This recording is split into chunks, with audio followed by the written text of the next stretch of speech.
অ্যাকোয়াকালচারে মাছের কিছু নীরব হুমকি নিয়ে আজ আমরা একটু গভীরে যাব। তদন্তটা শুরু করা যাক এই চার্টটা দিয়ে। দেখুন, এটাই রোগ আর ক্ষতির একটা ডায়াগনস্টিক ম্যাপ। প্রথমেই দেখি জৈবিক আক্রমণকারীদের মানে ব্যাকটেরিয়া, ভাইরাস আর পরজীবীদের মতো জীবন্ত শত্রু। এই ক্যাটেগরিতে আমাদের সন্দেহের তালিকায় আছে মূলত 4 ধরনের জৈবিক হুমকি।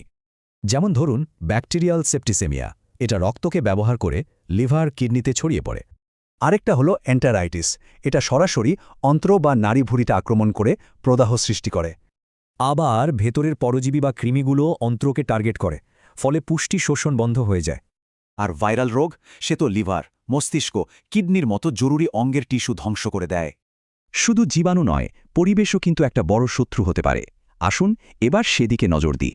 এখানে আমরা এমন 4টি অবস্থা দেখব যা মাছের শরীরকে ভেতর থেকে দুর্বল করে দেয়। যেমন ধরুন, পানিতে অ্যামোনিয়া বেড়ে গেলে রক্তে অক্সিজেন চলাচলের সমস্যা হয়। একইভাবে পানিতে অক্সিজেনের অভাব হলে হৃৎপিণ্ড আর মস্তিষ্কের মতো অঙ্গগুলো ঠিকমতো কাজ করে না। হেভি মেটাল বা ভারী ধাতু তো সরাসরি বিষের মতো, এটা লিভার, কিডনি, ফুলকা নষ্ট করে দেয়।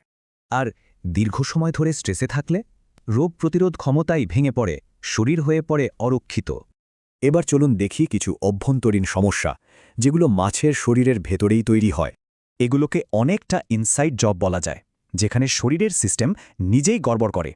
যেমন ফ্যাটি লিভার সিন্ড্রোম, এতে লিভারের কোষে অতিরিক্ত চর্বি জমে কাজকর্মে ব্যাঘাত ঘটায়। ড্রপসি বা পেট ফোলা রোগে কিডনি ঠিকমতো পানি সরাতে পারে না, তাই শরীরে পানি জমে যায়। আবার দেখুন, ছত্রাক পড়া খাবার থেকে যে বিষ ছড়ায় তা সরাসরি লিভারের কোষ নষ্ট করে।